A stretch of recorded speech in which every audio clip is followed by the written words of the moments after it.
Welcome to episode 37 of The Leap Home, Miss Deep South. In this week's episode, Sam must compete at a high level in a regional beauty pageant while helping one of the other contestants make up for a potentially life-changing mistake. With a roll of film to be recovered and a talent contest to shine in, can Sam secure both prizes, or will the task prove too tough to achieve? Why don't you go and make sure that Connie isn't doing anything that she'll regret, and I'll go downstairs just in case Clint is trying to take advantage of any other young, beautiful, soft. Going down. Good afternoon, Ian. How are you? Yeah, I've got a bit of a cold. Like myself.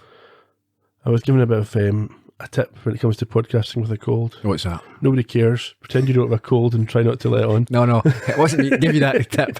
I prefer to let people know and moan about it, try and get a bit of sympathy. By the time folk hear this, we won't have a cold anymore. No. They'll be like, I hope you feel better. I'm like, what are you talking about? Although people might assume that we've got it from each other, but we've not been in the same room for a couple of weeks now, so No. It's just coincidental. Absolutely. What did you think of this episode? Do you remember? A couple of weeks since I watched it. Yeah. I think I enjoyed it. We'll find out when we get through the... We absolutely will. It was a little bit miscongeniality. In fact, they mentioned miscongeniality during the episode. Although it was lacking Bill Shatner as a judge. Yeah. Would have made it all better. Shatner makes everything better. Going to space, he made that better. Yeah. I thought it was quite interesting that in an episode with an actual predator, it was still Sam and Al who had the most questionable behaviour. Yeah. Before we discuss that behaviour, do you want to do the socials? Yeah, folk love this bit. We are on Facebook at The Leap Home. We're on Instagram and Twitter at Leap Home Podcast. If you go to theleaphome.com, you can find show notes for every episode. And if you want to hear next week's episode 1 week early, that's today, you can go to our YouTube channel, Columbo Podcast Productions, where you will get early notifications if you hit that bell button and subscribe to the channel, which we would love you to do. Done? Yeah. Let's crack on.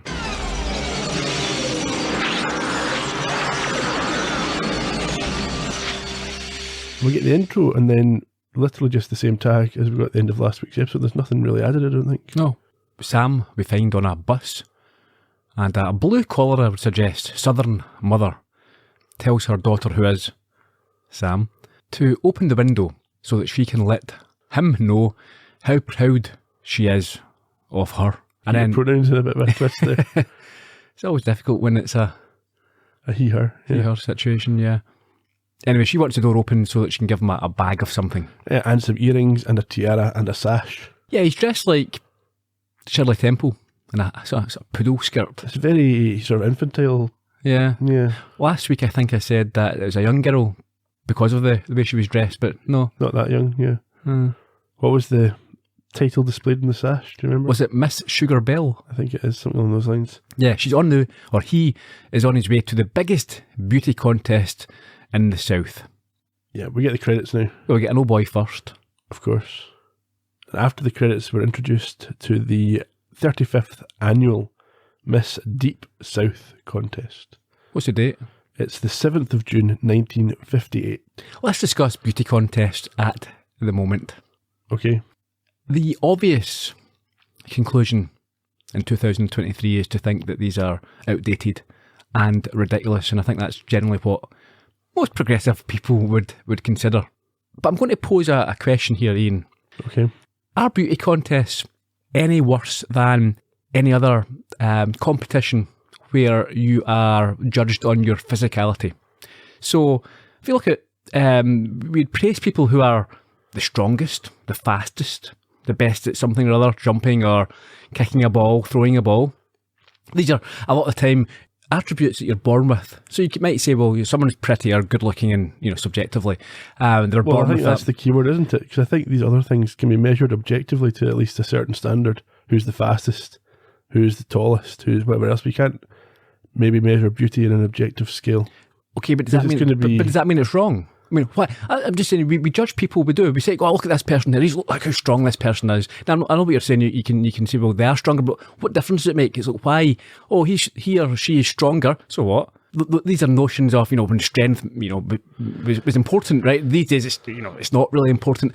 but people still want to be strong and they still appreciate strength or speed or whatever it is, or skills. There's usually a skill element in these competitions as well. Yes, but I would say that you're downplaying. I'm sure that in these pageants as well, you could argue that these people, the contestants, they spend a lot of time getting their makeup right, their hair. I mean, there's skill involved in that, and presenting yourself in a certain way. You don't just turn up and go, all right, here I am. I'm only playing devil's advocate, but what I'm saying is, okay, let's look at a bodybuilder. They go on stage, they get greased up, oiled up, and they make poses, and you go, yeah, he's a winner. Well, I suppose that's the effectively that's a beauty contest. It's a different type of beauty. I'm not sure if beauty is the right word, but yes. Well, aesthetics. Aesthetics, yeah. You're judging someone's body, what they've done to it, and in fact they wear a lot less clothes. Yeah. And you stand up on a stage and you say, "Yep, you're the winner." So my question is that it's easy to dismiss or disparage, look down upon these girls, women who do this. But who does that? Well, I think a lot of people, Miss World now is there. I don't think it's on the TV anymore, and there's plenty of people, a lot of groups, maybe a lot of feminist groups who would say this is disgraceful, treating women like this, you shouldn't do it. And a lot of people would agree with that. And I think, there isn't. When I was a kid growing up, I remember Miss World was on. I used to watch it for a young lad. You'd go, oh yeah, watch a bit of that. It wasn't that long ago. I don't think it is on TV anymore in this country. I'm not sure. Do you still have it? Yeah, that's my point. Used to have it, and now it's. So it was difficult for it to get sponsors. Yeah, I mean, I think in the States they certainly have these competitions still.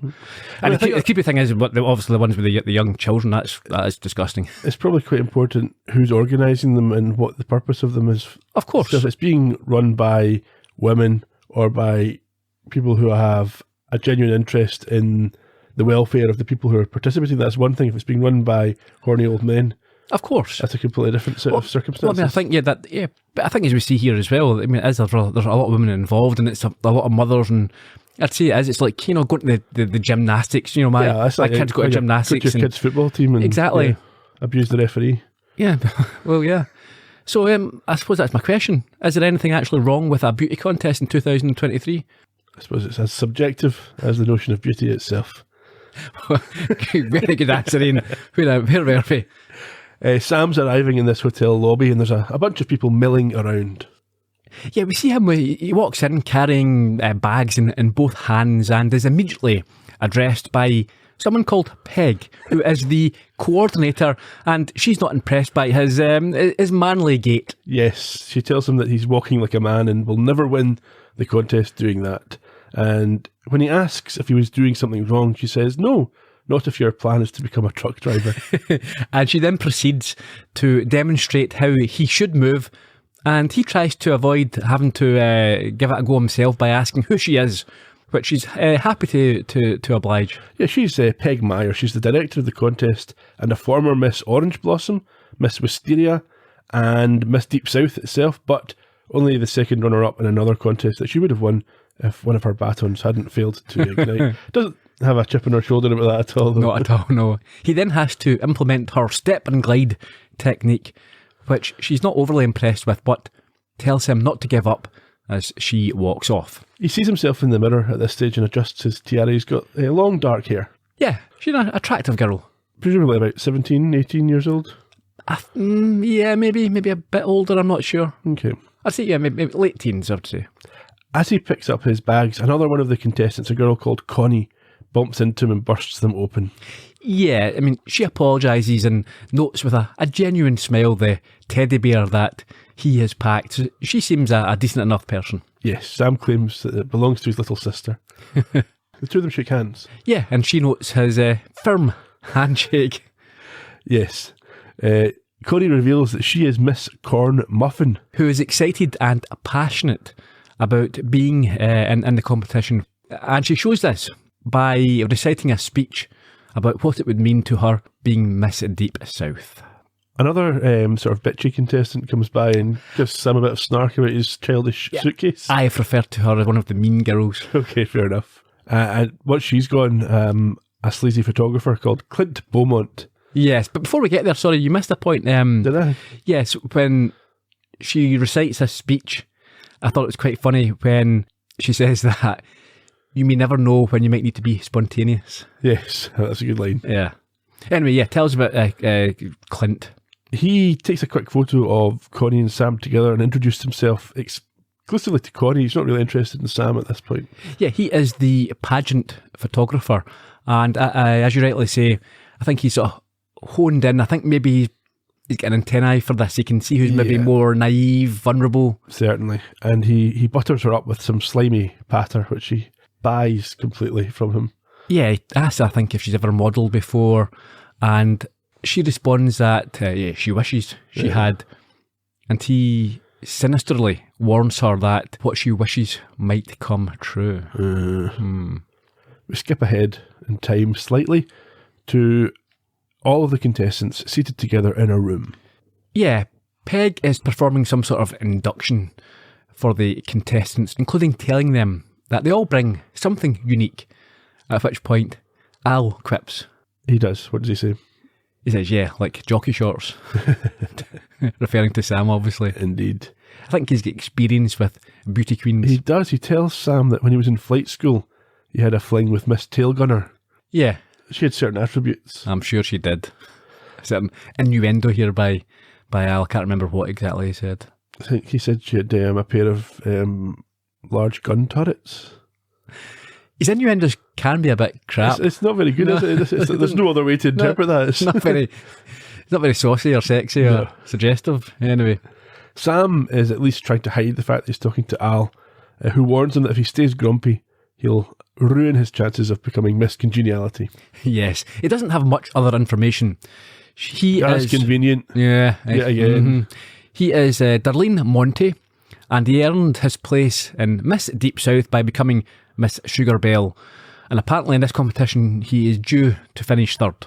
Yes, which we come to learn is important to Darlene. He also advises him to keep a low profile, but this is thwarted as Peg sees him. Yeah, he's dropped his guard a little bit and Peg sees him talking to Al. And rather than thinking that he's completely crazy, invites him to participate in the discussion. What does she ask him to do?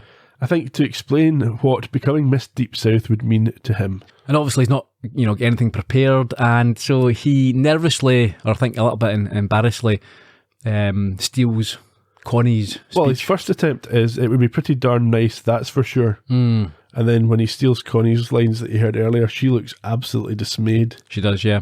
On the way out of the room, we see Sam apologising to Connie for this, who we discover is his roommate. Yeah, and we head to their shared bedroom, and yeah, she's obviously quickly forgiven him for this. Again, I think she's quite naive. She's not one of the sort of bitchy, mean girls. Yeah. And when they enter this shared room, she's, again, as a sign of her, perhaps her small worldliness. She's overly impressed by the TV and the room layout. She's perhaps not been in this situation before. Yes, Sam remarks on not having seen a black and white TV set since he was a little girl. Although I think they would still have been. The colour TVs kind of came around at the time of Star Trek in 1960. Are you sure? I mean, there was a big difference between here and the States. The States were obviously far ahead. Well, I remember when we did Star Trek, there was talk about when it first launched, it was one of the big colour TV things was you could see Star Trek, and that was 66? Yeah. Is that right? So maybe he's a wee bit ahead of maybe if Connie had been a little bit more alert, she might have picked up on that, but she has no chance. In any case, they switch the TV on, and I think it's Leave It to Beaver that is showing. It is. And at this point, Sam asks her about what her ambitions are, and she points to the screen before replying. You want to be the beaver? No, I want to be on television or the movies. That's why I got into this in the first place, to get enough money to go to Hollywood. Hollywood is a long way from Beaufort City. Don't get me wrong, I love my family. It's just, my mama's 36 years old. She's got 8 kids. The youngest one's still in diapers. And the most exciting thing in her life is getting the new Sears and Roebuck catalog. I just don't want the same thing to happen to me. Yeah, but why Hollywood? We did this play in school last year, our town. I got the lead. And when I was on that stage, I felt alive. Like I had electricity shooting all through my body. You ever felt that way? Yeah, once or twice. Getting into show business isn't easy. Neither is watching the world pass you by. I may not make it, but there's got to be something more to life than kids and catalogs. What do you think of him? Who? Clint Beaumont. Oh, I don't know. He's okay, I guess. Why? No reason. Oh, will you unzip me? I want to try on my formal. Sure. Yeah. Sure. Al shows up at this point. Of course he does. And Sam has to physically block him from leering at Connie's half-dressed body. Yeah, until he eventually agrees to go into the bathroom to update him. Not before he calls Sam a prude. Sam is a bit of a prude, to be fair. Yeah, but it's still, you don't pervert on your friend when you've just met her. In the bathroom, again, he doesn't have all the details, but according to Ziggy, Connie doesn't finish the contest. Why not? Something terrible must happen before the next evening. That's all that he will say. She's going to disappear and nobody will ever see her again. This obviously puzzles Sam, who peers out to see his smiling roommate looking through the window. We then skip ahead. I don't know if it's the same day or the next day, but they're at a rehearsal. The two of them are both there amongst a group of others that have got parasols up. Yeah, I think it's a dress rehearsal for a routine with Sam on the stage, and there's three others in Southern Belle garb, holding, as you say, parasols and attempting to dance to the small band at the side of the stage. It doesn't go so well for Sam, who struggles to retract his parasol, but the rehearsal's over anyway. It's time for interviews. Yes, the mean girls, they mock him as they walk off, and right through Al, who's appeared. Yeah. I think they seem to, well, one of them certainly turns around as she passes through him, as if, again, sort of sensing something. Yeah. One of them asks Sam how he even got there. Yeah. They're not very friendly. Connie, though, tells him that he will do great tonight. Yes, and she is off to speak with Dodgy Clint, who apparently knows movie producers. Actually, he does. Yeah, of course. I bet he does. Al tells Sam that she'll need more than luck because he now has more information. What's that? He tells Sam to sit down, which he can't, so he tells him to stand up, and then explains that there's going to be, in about a month's time, nude photos of Connie showing up on a calendar, and she's so ashamed that she disappears. Although that doesn't quite fit with what he said, that she disappears tonight, originally. That's true. Why would that not fit? If she finds out... Well, she doesn't disappear when they come out, she disappears now. But exactly, yeah. Yeah, because she wouldn't know about it. She's been told that these are for snaps for the movies. So she wouldn't be aware of it, until they're seen in the wall of a garage somewhere. It doesn't quite tie in with what you said earlier. But anyway, not to worry. We'll move on. Yeah. I'll tell Sam as well, on top of this, he needs to do well in this pageant because Darlene came third originally and used the money to go to college and then became one of the first female cardiologists in the country. So without him coming in at least third, she's not going to be able to do that. Well, I've got a couple of questions, but before we get there, I think it's quite quaint when you consider, like, today with sex tapes and everything that the people go through. Yeah, this is a topless, fairly timid, a little bit of on a calendar. No one's going to see. Exactly, yeah. And this is enough for her to. I don't know. Does she just go into hiding and change her identity, or does she kill herself? I'm not sure. We'll never find out. Yeah. Yeah. I mean, we have to understand. Yeah, back then this would be scandalous, but it's not very much, is it? And there's people who'll do this on. People do it voluntarily on Twitter and Instagram these days, just for a couple of likes. Yeah. Anyway, also that's the thing as well, that when I was watching this, I mean, maybe later on we find out a little bit more, but I'm thinking, how much money does finishing third in some regional beauty contest? $4,000 for finishing third. Now, would that be enough back then to put you through medical school or whatever? No, it's not medical. It's just to get to college in the first place. Right. So then maybe she earns a scholarship at some point. Okay. I don't know. But yeah, well, you would think. So now, what is it, $15,000, $20,000 a year? For medical, I don't know, is that an average or? I think that sounds true. Just for standard degree. So back then it would be much less because money exploded at some point, didn't it? So a wee bit later on, Connie and Darlene are in the room and they are talking about Clint. Yeah, she's quite perky at this point, telling him about meetings she's going to get with producers and other influential movie people. She gets Sam to fix her hair, which he is surprisingly adept at. But yes, I quite like this. For a second, he's quite disturbed because she asks him to tie her up Yes. Obviously, his mind goes to the place you'd expect his mind to go to. But no, she just wants her hair sorted. He's probably thinking about ponies or something that he's done in the past. Yeah. He then notes that it seems strange that Clint would be so connected yet still working these sort of local pageants. But she's, I think, so bought into this dream of hers that she can't or doesn't want to see the obvious flaws. So she accuses Sam of jealousy and storms off. He tries to follow her, but bumps into Peg in the corridor, who tells him that it's time for his interview, and that is where we join him. So, what are your measurements? Why? Beg your pardon? No offense, but why do you want to know what my measurements are? Well, just because we have to know, that's all. I don't see where the size of a person's body has anything to do with who they are. I don't either. Thelma. Well, I don't. Well, I suppose that we can skip this for now, and if you'll just sign this, we'll move right on.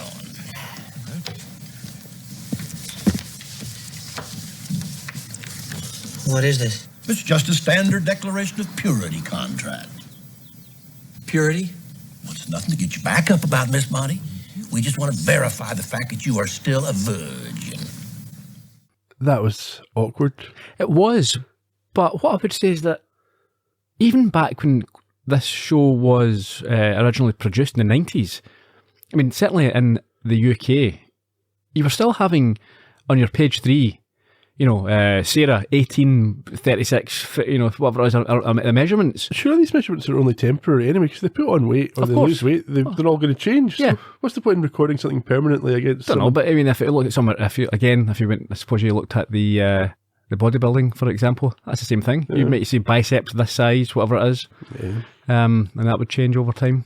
I like the fact that Sam has to sign this purity contract. Yeah, but again, I'd say, not that I agree with it, that's still in place today, and certainly in the States, you see a lot of time that Miss Arizona or whatever it is had to relinquish her title because it found out she's done some sort of sex tape or whatever it is. So it still happens today. Disrepute, yeah. Yeah. Miss World's not had to give it up, or had to pull out before because they gave it up. Yeah, there you go. So I mean, these attitudes still exist. Yeah, they are dated though. Of course they are. Yeah, and it's very much in the whole. Women are controlled. Sure. And yeah. Meanwhile, talking about women being controlled in a hotel room. In Clint's bedroom, this reprehensible creature manages to do what? He manages to sweet talk Connie into taking her top off, even though she's onto him just before he does it. Yeah, I think as she's doing it, she knows she shouldn't be. Yeah, but she wants to be in the movies, and she thinks he genuinely can do that for her. We're backstage now, and as pointed out by Al, an uncomfortable Sam looks like Carmen Miranda. Or as if Carmen Miranda had a car boot sale. On stage, we see a girl playing a saw. Do you have any trivia about this? About the saw? Yeah. No, you tell me your trivia about the saw. No, we'll do it just now then, yeah? Yeah, you go tell me about the saw. The actress is a professional musical saw player. That's not a thing. Apparently it is. So she was... She gets paid. She was brought in, yeah. That was her I suppose it's like some sort of talent show. Maybe you go around and you perform. Okay. Playing the saw, you'd be, a local event or a party or whatever it is. I can't see it going global. No, it's fairly niche, but yeah, she was that was her job in real life. Do you think they wrote her in when they saw there was a saw player available, or do you think they wrote this and then went to find a saw player? No, I think that they would have heard of her. Maybe they'd done a little bit of research into what type of skills you would be expected to have, and maybe someone back then could do this, and they thought, we'll do that then. Fair enough. Another girl cartwheeling around and ends up with some form of splits, whilst Sam complains backstage that he doesn't know the song he's supposed to sing. Yeah, he asks for a few more minutes, as Al mentions the poster for Jerry Lee Lewis, who is performing there the following week, and reminds Sam that he's got to remain in this contest. So he can't pull out here, even though he's got nerves and doesn't know what he's doing. Al decides he'll help Sam with the song, but it doesn't go that well. Fortunately, it's just a rehearsal. Yeah, I mean, Peg is obviously not impressed at all with Sam here. No, we only hear Sam and Al together, but she's only hearing Sam. Yeah. Which is probably out of time, out of tune, because he's following Al. Yeah. It wasn't good. However you look at it. It was garbage. So they go up. For some reason, Al joins Sam in the lift. The elevator, yeah. And they're heading to Sam and Connie's room. Meanwhile, well, I think Al gets distracted. Well, yeah, in this lift, firstly, Sam says it's the most humiliating experience of his life. I'm wondering if it is like worse than the time that he basically fell in love with a dead body, or certainly was physically attracted to it. That's possible. We'll also find out they were hooked. They weren't allowed to finish that routine. Literally, with the massive hook, yes. Anyway, tell me, why is Al distracted? Because as they come out the lift, one of the other contestants wants to get in the lift, and Al knows that Sam can't stop him at this stage. Well, it's not just get in the lift. As the doors open, she's bent over inspecting her stockings, and I think that's the clip we heard at the top of the podcast. Yeah. Anyway. She gets in this lift with Al. He asks if she's going down. Yeah, but Steven Tyler there, the rock fans. A little bit on the nose. Mm-hmm. Anyhow, Sam probably tuts to himself and heads back to his room, where he gets out of his gear and into a robe. Yeah, and then he hears Connie in the bathroom. Obviously, at first he thinks she's just, showering, getting changed, but suddenly he realises there's an opportunity to look at her in the shower. So he goes through, pulls back the shower curtains, and he finds her sitting with her knees to her chest, rocking back and forth in tears. Now, again, it just seems so quaint that, this is the type of scene that you normally see if someone's been the victim of a terrible assault. Yes. This is the sort of cliche, isn't it? In the shower, and they're down there. And again, it's like, if you had a picture taken of... again, I'm not saying that, but... the implication here is she feels dirty. Even although, again, he didn't force her, so this hasn't been a forced... I think she says it herself at some point, or someone does. She was pressurised, and he's taken advantage because he's a scumbag. Yep.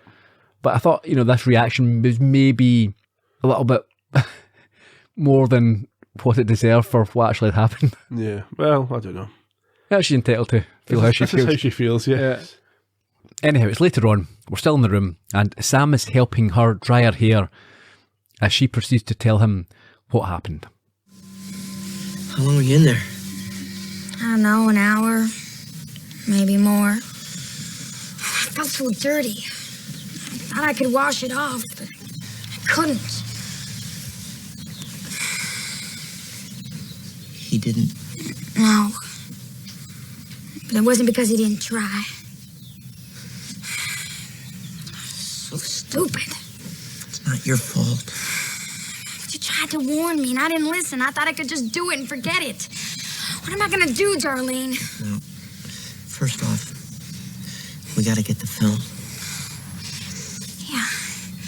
Maybe I could talk to him and ask him to give the pictures back.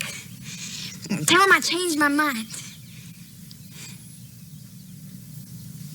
He's not going to use those pictures to help me, is he? I gotta get out of here. Where's my keys? I gotta get out of here. Connie, just stop.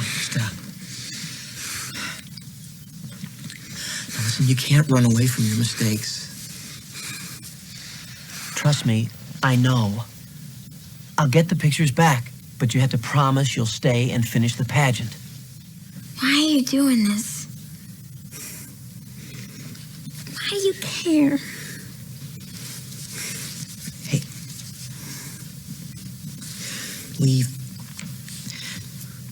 We farm girls, we gotta stick together, right? Right. It's okay, it's all right. Again, Sam in that scene is doing his tight hugging thing. Well, I was going to say, takes advantage of his chance to fondle her. He needs to stop that. He can't just grab people. You don't know how people react to these type of things. Yeah, no, he has no limits when it comes to that. No. Who was at the door? It was Peg. Checking on Connie as she obviously missed the rehearsal. Sam tells her that Connie's not feeling well and needs to rest, and that's fine, but Sam needs to be poolside in 10 minutes in his bathing suit for photographs. What do you think of this? So, yeah, we head down to the pool, and Sam is showing a lot of leg and ass. I want to know how Scott Bakula felt when he read this page of the script. I reckon he'd been into it. He's always got his top off. I reckon he's in decent shape. They've also designed a specific bathing suit for him that's got a little skirt around it so it covers any protuberance. Yeah, I thought it was good. So he's down there prancing around with the rest of them as... He's definitely showing some of his arse off though. That's what I said, yeah. Like an ass, yeah. Oh, without a doubt, yeah. There's clear cheek visibility. There is. Clint, he's taking pictures, and after a group shot, he invites Sam to take some individual snaps and doesn't take no for an answer as he manhandles him into position. Yeah, but Sam challenges him, saying that he's sure he usually gets what he wants.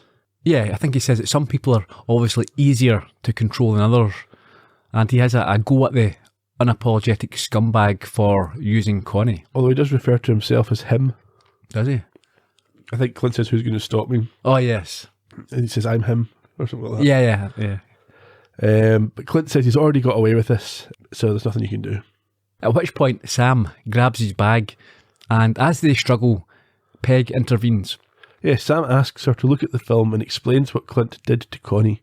Yeah, but he obviously denies any knowledge of this, although Sam reminds Peg that it's her responsibility to look after the contestants, and she has to take a look at this film. So she takes it and sends Clint off to wait for her, but there is an issue.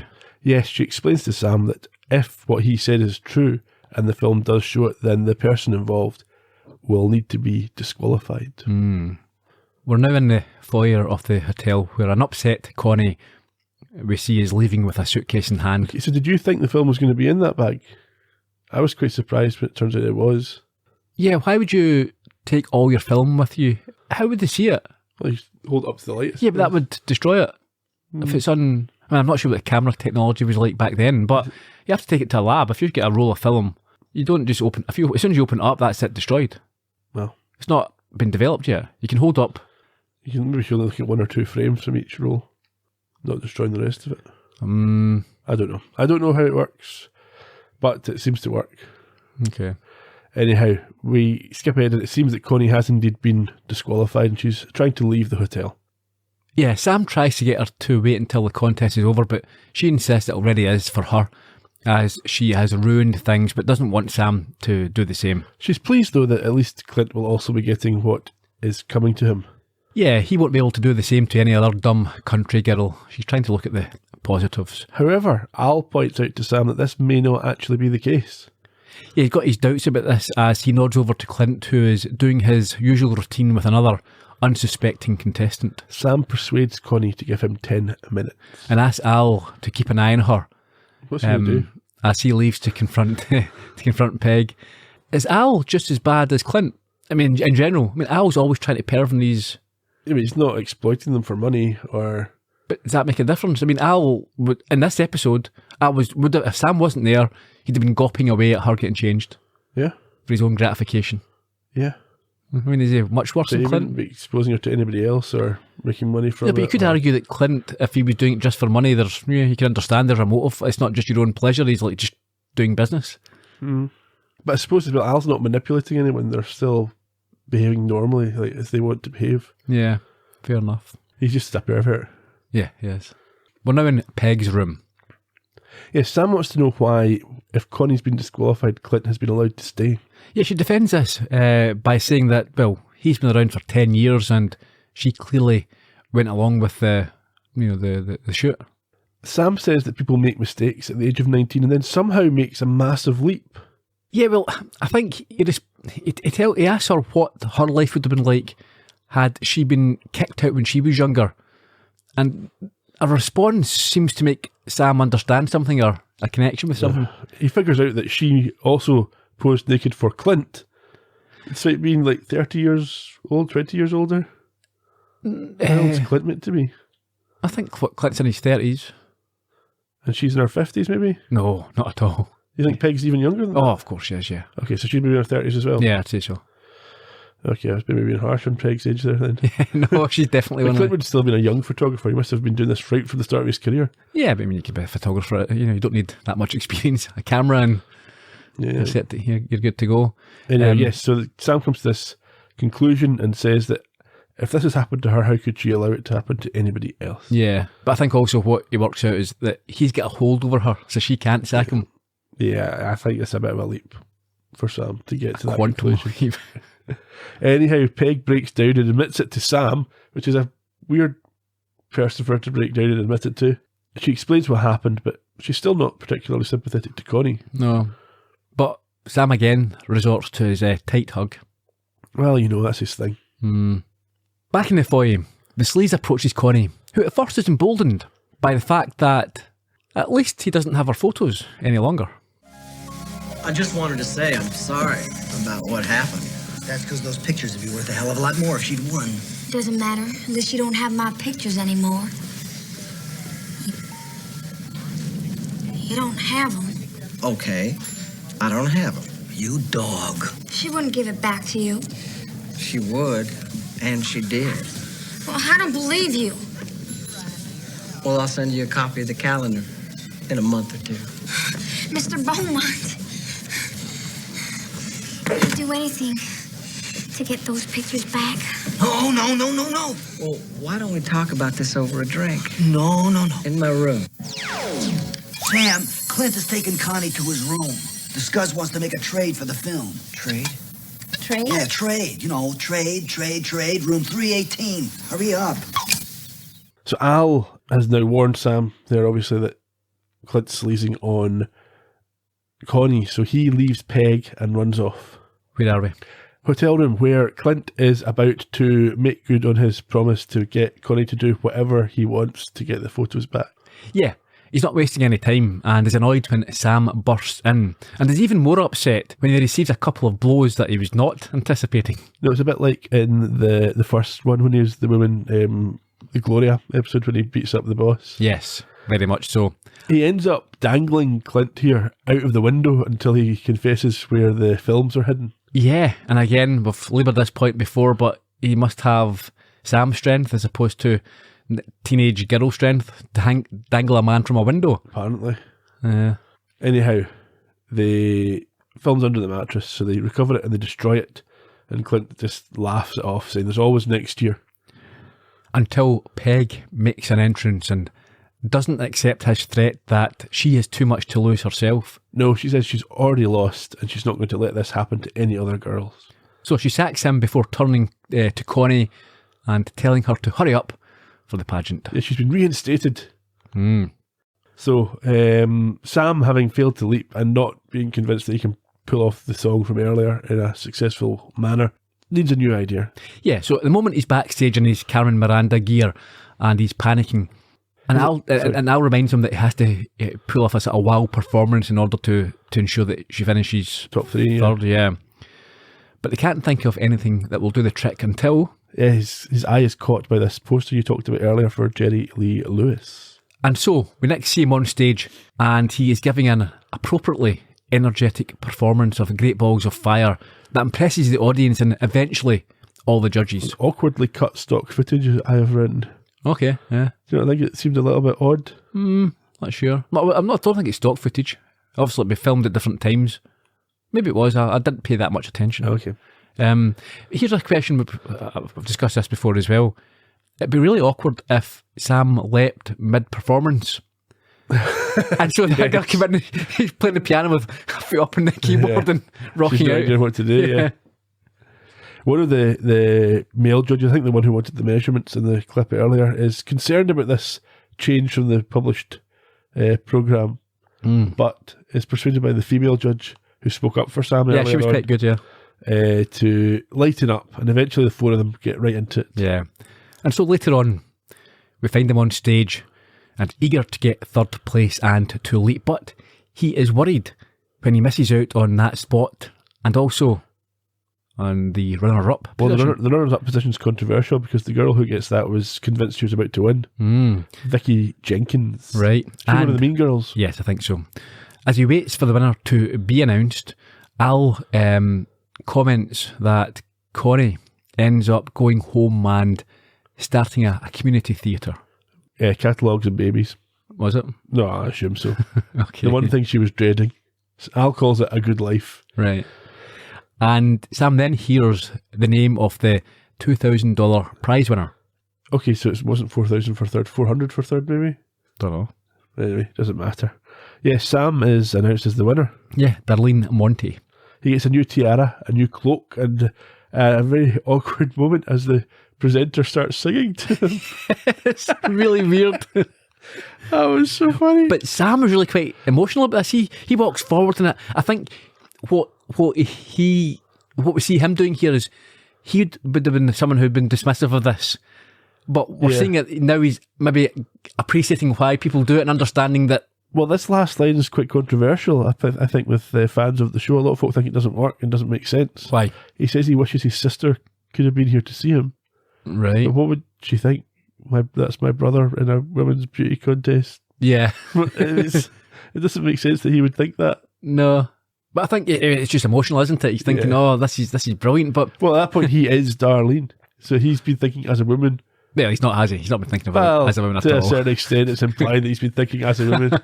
Anyway, he leaps at this point as he cries. Yes. And he's now one half of a couple who are apparently being pursued. Yeah, on a rooftop. He's been kissed by a girl before being approached by a gang of men and punched in the face as she screams. Well, he thumps the other guy in the face, doesn't he? Does he? I think it's Sam who does the punching. Right, okay. Without even stopping to ask what's going on. Well, we'll discuss that next week. We will do when we get into that's the end.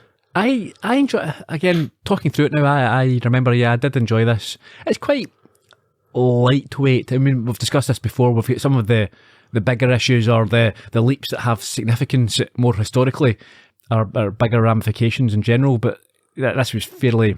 Although in saying that, Al did say that she becomes a cardiologist and saves a lot of people. Lots of lives, yeah. Yeah. But it's got a small-time feel to it. Yeah. Did you enjoy it? I thought it was okay. Yeah. Yeah, I preferred some of the earlier ones in this season. Okay. In fact, I think I preferred all of the earlier ones in this season. Right, yeah. I liked this. Okay. Do you think Sam was a worthy winner of the contest? Performing Great Balls of Fire, yeah. Yeah. I mean, we didn't see him do any of the sort of more typical beauty stuff, I wouldn't have thought. Yeah, the walks and and parasol bits. We assume he must have done them relatively competently because he was sitting fourth going into the talent show, wasn't he? I'm not sure the weighting of it, if he can, pull out the bag. Yeah, all last impressions, yeah. Yeah. Yeah, I know, I guess so. We've talked about the other points I was going to make at the end already. Did we? Yeah, I always make like 3 points to bring up at the end, but we talked about 2 of them. Okay. What about the third? That was whether Sam was a worthy winner. Oh, right, okay. Yeah, any other thoughts in the episode? No, but I've got some trivia. Okay, you chuck in your trivia and then I'll do mine. Okay, it's just, well, this is more of a, not an in-reference, but Cynthia Wyndham was one of the contestants. And she's got a touch of, she's like a female William Smith. Okay, tell me more. But you remember William Smith? He had this list of attributes and achievements that were just incredible. I think a lot of them were made up. He's the actor. He died of, he's done one a Columbo and he's done Maniac Cop, Okay. 2 or 3. Anyway, but I think it's been trimmed down now, but his previous IMDb entries were incredible. It was like world champion arm wrestler and set-up person and gunslinger and all these original Marlboro Man and all that type of stuff. But so she's got a little bit of that.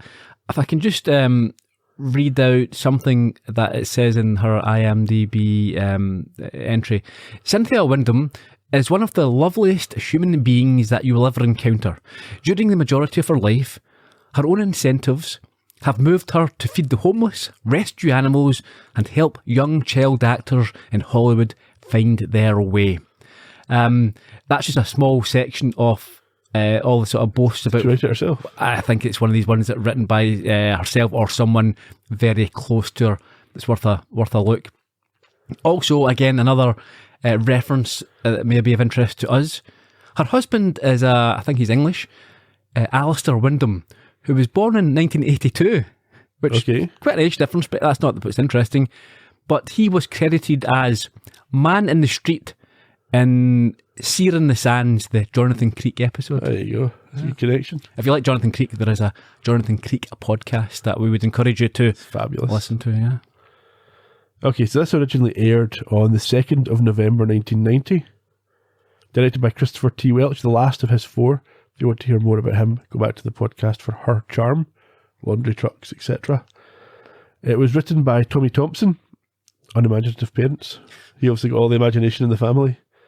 This was the 3rd of his 13 episodes, so we've got a lot more of his stories to come. If you want to hear more about his background, go to Leaping In Without a Net. Listen to that podcast for more about Tommy. Connie was played by Heather McAdam. This was her only Quantum Leap. She's perhaps best known for being in 90 episodes of Sisters in the 90s. But she's also been in shows like Matlock, Beverly Hills 90210 and Murder, She Wrote.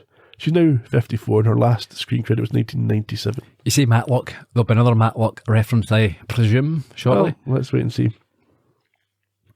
Clint Beaumont was played by David A. Brooks, his only Quantum Leap. He was in 175 episodes of The Edge of Night in the early 80s. He's also been in things like Melrose Place, ER and CSI Miami. His last appearance on screen was in 2006, but since then he's been teaching acting and script analysis, and he's worked as a life coach. He's now 76. That sounds like the sort of thing Clint Beaumont would tell people. I'm a life coach. Come in here, take your shirt off. Vicky Jacobs, that must be one of the contestants. Played by Julie Ann Lowry. This is the first of 2 Quantum Leaps. Our only other screen appearances were in As the World Turns, They Came from Outer Space, and The Larry Sanders Show. So, 2/5 of her TV appearance or screen appearances were in Quantum Leap. She's got a YouTube channel with only 26 subscribers. It's at LowryJA. 99.9% sure it's hers. What sort of content? I didn't go into it. It looks a little bit dubious. Is it active? Oh yeah, uploaded in recent months. Yeah. Okay. The judge that we talked about was played by Hugh Gillen. This was his only Quantum Leap. He's also appeared in Matlock. He was the mayor in Back to the Future 3, and he was the sheriff in Psycho 2 and Psycho 3. He's also been in Columbo. Has he? Yep, he was the priest at the funeral in Rest in Peace, Mrs. Columbo. Right, okay. And his last screen credit was in 1998 before he died in 2004 when he was 78. Is that the one you thought about? No. Okay, Nancy Stafford, who plays Peg Myers. Yes. She was the pageant coordinator. Only Quantum Leap, but best known for 109 episodes of Matlock. Yeah. Who did she play Matlock? I can't remember her character's name, but she played basically his assistant, Ben Matlock's assistant. Okay, she's still active. Amongst other things, she's been in Frasier, Babylon 5, St. Elsewhere. She's 68 years old. Mm-hmm. Linda Hoy played Arlene. I think that's the mother of Sam's character. This is our only Quantum Leap. She's also been in St. Elsewhere, Cheers, and The Wonder Years, amongst others, and last credited on screen 1999. And finally, the female judge was played by Marty Boyle Slout. She was also in Beverly Hills 90210, The New Adventures of Superman, and won Columbo. Okay. She was Lady at Auction in Death Hits the Jackpot. Her last screen credit was in 2001. She died in 2019 when she was 87. In terms of trivia, Sam sings Great Balls of Fire and we see a crowd scene, and you said it's not stock footage, but it was taken from the 1984 movie Streets of Fire with Diane Lane, Rick Moranis and Willem Dafoe, and also, if you want a Columbo connection, Ed Begley Jr. There you go. This is the second episode to feature Leave It to Beaver after Kamikaze Kid. Some of the shots of the crowd show an unsegregated crowd, which wouldn't have happened at Miss Deep South in 1958, I don't imagine. In terms of things we learned, we got Al's fling with a beauty queen when he was in flight school. Maybe all that we learned in this one. Yeah. A lot of the episode was filmed at the Ambassador Hotel in Los Angeles where Bobby Kennedy was murdered. Ah, right. That's not there anymore. It's no longer there, but it was obviously there in 1990. Do you know who owned it at one point until it was fairly recently? I've probably talked about this before. Tell me again. Trump. Okay. Do you have anything for on this date? Yeah. I've also got a note here. I don't know why. Maybe there's a mention of it, but Berry Gordy, he founded Tamala Records. I don't know why I've written that. Because that's on this date. He was the records were founded. Tamala Records was founded right, on this why, date. There you and it's the forerunner to Motown. Yeah, Records. yeah, no, he's very famous, Berry Gordy. Yeah, he's a Prince was also born that day. I was about to, you've asked me if I got anything in there. I'm trumping you in that one. Yeah. Okay, so I'll just give you the number ones. In the UK, it was Who's Sorry Now with appropriately Connie Francis. Okay. And in the States, it was All I Have to Do Is Dream by the Everly Brothers. Okay, next time we've got Black on White on Fire, where Sam has to protect a woman during an uprising. Okay. So we'll see you in 1965. Until then, cheerio. Bye bye.